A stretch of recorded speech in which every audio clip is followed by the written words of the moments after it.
Friends, मैं हूँ रेखा सिंह। स्वागत करती हूँ आपका आपके अपने YouTube channel KR Studies Hub पर।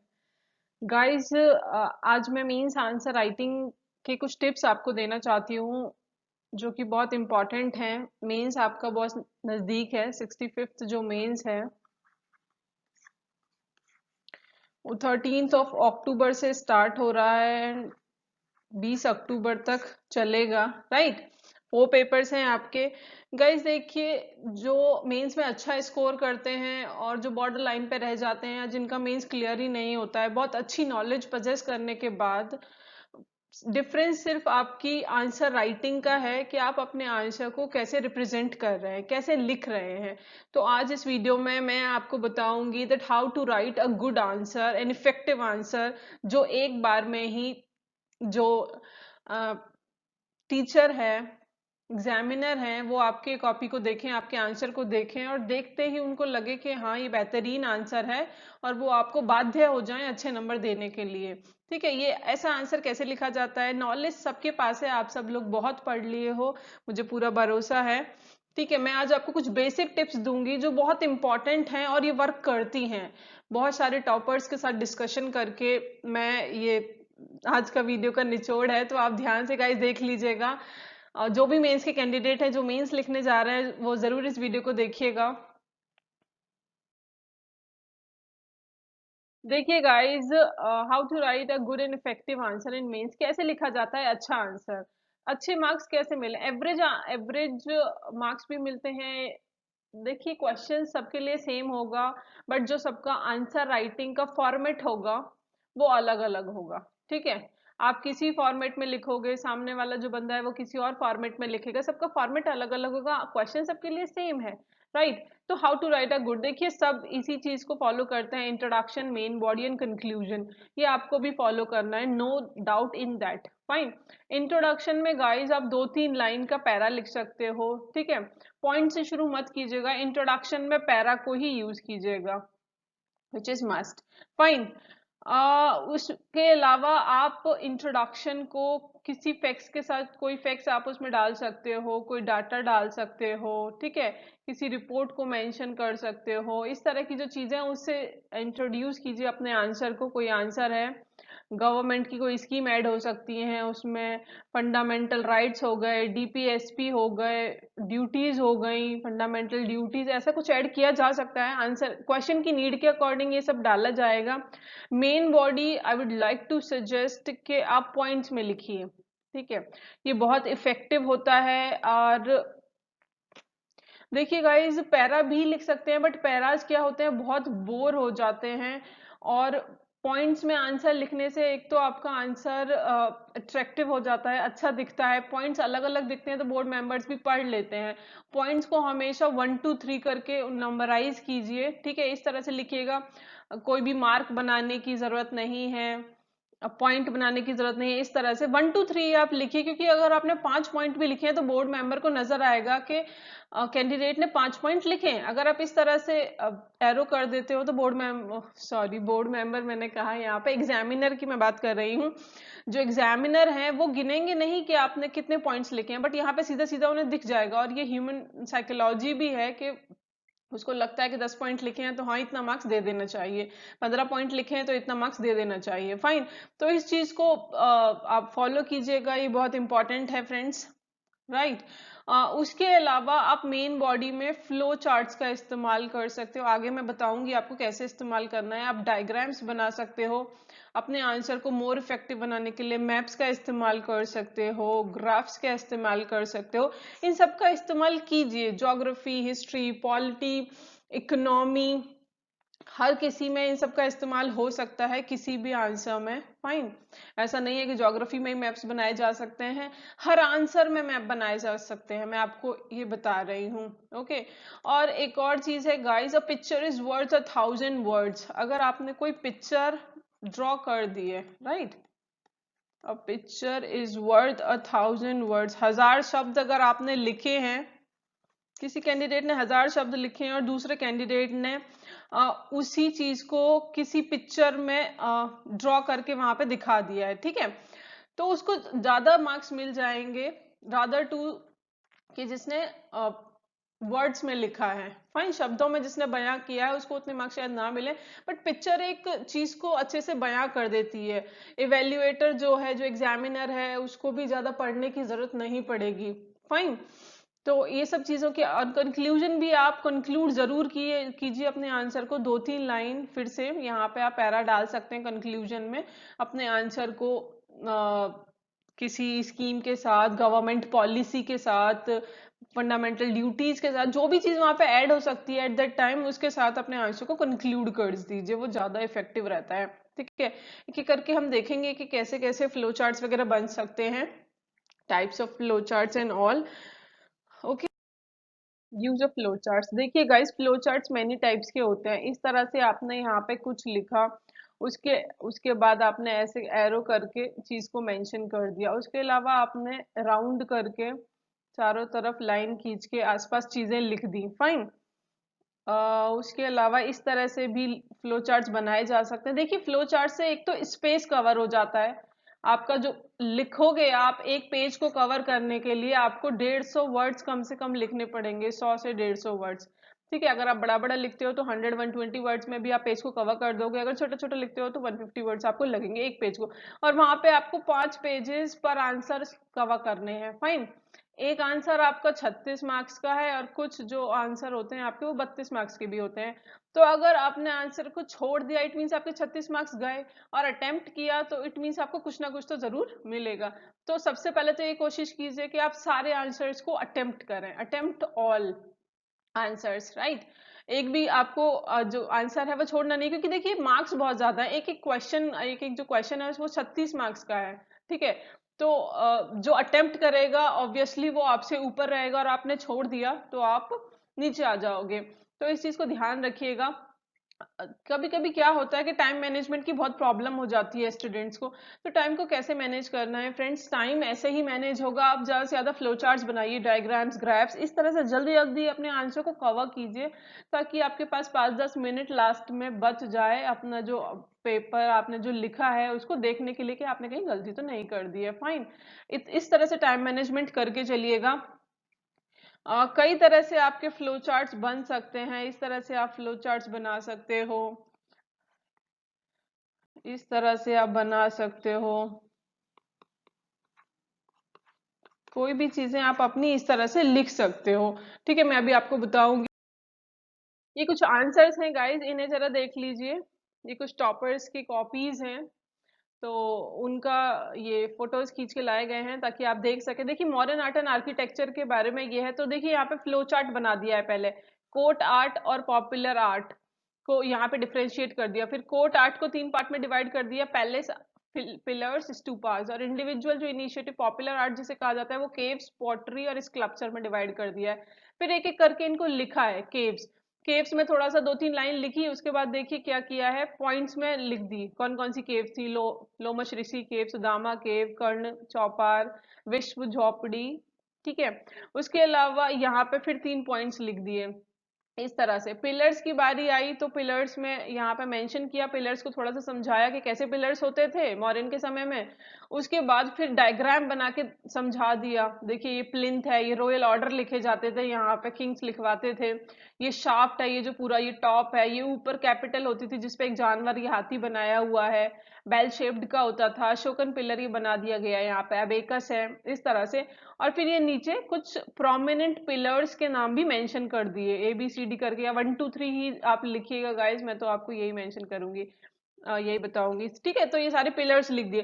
तो इस तरह से जब अपना आंसर लिखेंगे ना तो इफेक्टिव हो जाएगा, और जो एग्जामिनर है वो बाध्य हो जाएगा, ठीक है, आपको अच्छे मार्क्स देने के लिए। 36 में से आप देखिए, आप 25+ स्कोर करने का कोशिश कीजिए। 25 स्कोर करते हैं तो ये बेस्ट माना जाता है। ओके, उसके अलावा देखिए ये फिर ये आपका पर्शियन पिलर यहाँ पे बना के दिखा दिया है कैंडिडेट ने, देखिए वो पीछे आपका अशोकन पिलर था, तो जब डिफरेंस की बारी आती है तो आप एक तरफ मौर्यन पिलर इस तरह से लिख के, और यहाँ पे पर्शियन पिलर दोनों के बारे में कुछ कुछ चीजें लिख दीजिए, दोनों के डायग्राम्स बना दीजिए, दोनों दोनों पिलर कैसे होते थे इस तरह से कर दीजिए। पर्शियन पिलर यहाँ पे बनाया हुआ है, डिफरेंसेस फिर यहाँ पे बता दिए हैं। फिर स्टूपा बनाया है तो स्टूपा को यहाँ पे ड्रॉ कर दिया है, कैस्केट बॉक्स है, छतरा है, आउटर लेयर है, ये गेट वे है, यहाँ पे यक्षास है, सर्किम्बुलेटरी पाथ है। ठीक है, इस तरह से आप अगर बनाएंगे अपने आंसर को, इस तरह से फ्रेम करेंगे। ऐसा नहीं कि आपको पूरा पूरा पेज सिर्फ लिखना है, लिखने से आप ना तो अपना पूरा जो पेपर है कंप्लीट कर पाओगे 3 घंटे में, ठीक है, छूट जाएगा ये श्योर है। तो कुछ पार्ट को आप डायग्राम से कवर कीजिए, जैसे कुछ पार्ट आधा पेज यहाँ पे डायग्राम से कवर कर दिया, आधे पे लिख दिया है, ठीक है, ये यहाँ पे पार्ट कवर कर दिया डायग्राम से। तो डायग्राम्स को बनाने की कोशिश कीजिए, ज्यादा से ज्यादा फ्लो चार्ट्स बनाइए। ये देखिए टेम्पल आर्किटेक्चर है, ये भी एक कॉपी है कुछ, आप मैं ये लिख रही हूँ आपके लिए। ये देखिए guys, Dravida style of temple बना दिया है कैंडिडेट ने, और कितना ब्यूटीफुल बना है। अब जब एग्जामिनर कॉपी चेक करेगा, जब वो ये देखेगा, और एक ने सिर्फ समझाया है कि ड्रेविडा क्या होता है, उसने सिर्फ ब्लैक एंड व्हाइट लिख दिया है पेज पे, तो आप बताइए ये जो कॉपी में डायग्राम बनाया गया है इसको ज्यादा अच्छे मार्क्स मिलेंगे जिसने सिर्फ ब्लैक एंड व्हाइट में लिख दिया है। क्योंकि बोर्ड मेंबर में बार बार कह रही हूँ, sorry for that guys. Examiner जो है, एग्जामिनर के पास बहुत कॉपियां हैं, वो बोर हो जाएगा ब्लैक एंड व्हाइट को पढ़ते पढ़ते, और सब एक ही जैसा कंटेंट लिखेंगे। तो आपको अपनी कॉपी को अलग दिखाना है, अलग साबित करना है, आपको बताना है कि मेरी कॉपी, मेरे आंसर्स दूसरों से अलग हैं, ठीक है। आपको बेचना है, एक तरह से सेल्समैन वाला काम, सेल्समैन वाला काम करना है कि आप, मेरा आंसर बेस्ट है। वो मजबूर हो जाए आपको अच्छे मार्क्स देने के लिए। वो जब वो देखेगा तो वो कहेगा हाँ कितना सुंदर बनाया है, वो समझ जाएगा सारा कुछ, ये गर्भगृह है, ये विमान है, ये शिखर है, ये मंडपा है, ये गोपुरम है। फुल मार्क्स आपको यहाँ पर दे देगा। 2-4 मार्क्स काटेगा तो काटेगा। एग्जाम्पल्स यहाँ पे लिख दिए, फिर टाइप्स यहाँ पे बता दिए हैं। नगरा स्टाइल में भी देखिए डायग्राम बना दिए, ये थोड़ा ब्लर है, माफ कीजिएगा इसके लिए गाइस। ये शिखर, गर्भगृह, ये अमलक, ठीक है, इस तरह से यहाँ पे भी बता दिया है, टाइप्स भी बता दिए हैं। तो इस तरह से जब आप अपने आंसर को लिखते हो तो इफेक्टिव हो जाता है, और श्योर है कि आपको अच्छे मार्क्स मिलेंगे ही मिलेंगे। फाइन, तो इन सब चीजों को इनकॉर्पोरेट कीजिएगा गाइस अपने आंसर्स। ये देखिए पैटर्न ऑफ रूरल सेटलमेंट है, ये बिहार का ही है। तो इस तरह से आप बिहार का मैप बनाने में भी एकदम निपुण हो जाइए, बिहार का मैप बनाना सीख लीजिए। बहुत डिफिकल्ट नहीं है, बहुत आसान है। तो इस तरह से आप डिवाइड करके समझा सकते हैं, कहाँ कॉम्पैक्ट सेटलमेंट है, कहाँ फ्रेगमेंटेड है, कहाँ कॉम्पैक्ट कम हैमलेटेड है, रिलेटेड डिस्पर्स्ड कहाँ पर है। इस तरह से अगर अगर आप मेंशन करते हो डायग्राम्स वगैरह को, एक तो आपको ज्यादा लिखना नहीं पड़ता, आपका स्पेस कवर हो जाता है, और आपको ऑब्वियसली मार्क्स भी अच्छे मिलते हैं। देखिए किसी ने, ये देखिए कैंडिडेट ने अर्थक्वेक, लैंडस्लाइड्स और वोल्केनिक इरप्शंस को कितने अच्छे से समझा दिया। इसको ही अगर लिखता तो शायद इसको समय कम पड़ जाता लिखने में, समझाने में, यहाँ पे आसानी से समझा दिया है। उसके बाद देखिए गाइस, ये टाइप्स ऑफ रेनफॉल है, ये थोड़ा सा लिखा कैंडिडेट ने यहाँ पे रेनफॉल के बारे में, फिर यहाँ पे मैं थोड़ा डायग्राम बना दिया कि जो आपका ऑरोग्राफिक रेनफॉल है वो कैसे होती है। उसके अलावा साइक्लोनिक रेनफॉल, फ्रंटल रेनफॉल को यहाँ इस मैप के, इस डायग्राम के थ्रू समझा दिया। डायग्राम्स का एज मच एज यूज कीजिए जितना आप कर सकते हैं, एक तो आपका स्पेस कवर हो जाएगा और आपका समय भी बचेगा। फाइन, ये देखिए यहाँ पे लैंड फॉर्म्स को, फैक्टर्स एंड फोर्सेस को समझा दिया है बना बना के, कैटास्ट्रॉफिक फोर्सेस। आप भी इसी तरह से कोशिश कीजिए, फ्लो चार्ट्स का, ग्राफिक्स का, डायग्राम, मैप्स, ग्राफ्स का यूज कीजिए मेन बॉडी में जितना आप कर सकते हैं, ठीक है। तभी आप अपने पेपर को कंप्लीट कर पाएंगे और अच्छे मार्क्स ला पाएंगे, ठीक है। आप कितना भी ब्लैक एंड व्हाइट में पूरा पूरा 40 पेज लिख दीजिएगा, आपको मार्क्स नहीं मिलेंगे गाइस जब तक आप उसमें डायग्राम, अपने आंसर को इफेक्टिव नहीं बनाओगे, diagram, flow chart, maps, graphs नहीं डालोगे, तब तक थोड़ा मुश्किल है। ये देखिए उसके अलावा प्रोड्यूसिंग लाइन फॉर्म्स में किस तरह से इन्होंने, देखिए ये बना के यहाँ पे डाल दिया है चीजें। वेस्ट फ्लोइंग पेनिनसुलर रिवर्स को, हर, मैं सिर्फ ज्योग्राफी और हिस्ट्री में ही नहीं गाइस, ऑप्शनल में किसी का जो भी ऑप्शनल है वहां सब ये सब यूज हो सकता है। नर्मदा और तापी को यहाँ दिखा दिया है, ठीक है, बता रहे हैं कि यहाँ पे अरेबियन सी में आके गिरती है, आपको साफ दिख रहा है यहाँ से। महानदी गोदावरी, कृष्णा, कावेरी आपकी बे ऑफ बंगाल में गिर रही है। तो इस तरह से आपकी जो हिमालयन रिवर्स हैं, आप अगर आता है तो, और ये आपकी पेनिनसुलर रिवर्स, ऐसे करके भी आप समझा सकते हैं। यहाँ पे हिमालयन रिवर्स के फीचर्स बता दिए, पेनिनसुलर रिवर्स के, और डायग्राम्स थोड़ा सा बना दिया, हो गया आपका काम। फाइन, अब मैं आपको थोड़ा सा समझाती हूँ कि कैसे आप यूज कर सकते हैं। ये देखिए गाइस, जैसे क्वेश्चन आता है फ्लो चार्ट्स का आप कैसे यूज कर सकते हैं। पॉपुलेशन प्रॉब्लम इन इंडिया ये आता है, तो आप इसमें अगर लिखने बैठोगे तो बहुत समय बीत जाएगा। ठीक है, इस तरह से आप कीजिए। रैपिड ग्रोथ, देखिए पॉपुलेशन प्रॉब्लम क्यों है इंडिया में, ठीक है, उसके फैक्टर्स यहाँ पे बताइए। तो सबसे पहले रैपिड ग्रोथ है, उसके अलावा अनइवन डिस्ट्रीब्यूशन है पॉपुलेशन का। ऊपर जो आपका फर्टाइल रीजन है वहां पे पॉपुलेशन ज्यादा है, ठीक है। उसके अलावा पॉपुलेशन का प्रॉब्लम आपका पॉपुलेशन से और क्या क्या प्रॉब्लम अराइज हो रही हैं आपकी, स्लो ग्रोथ ऑफ इंडस्ट्रीज,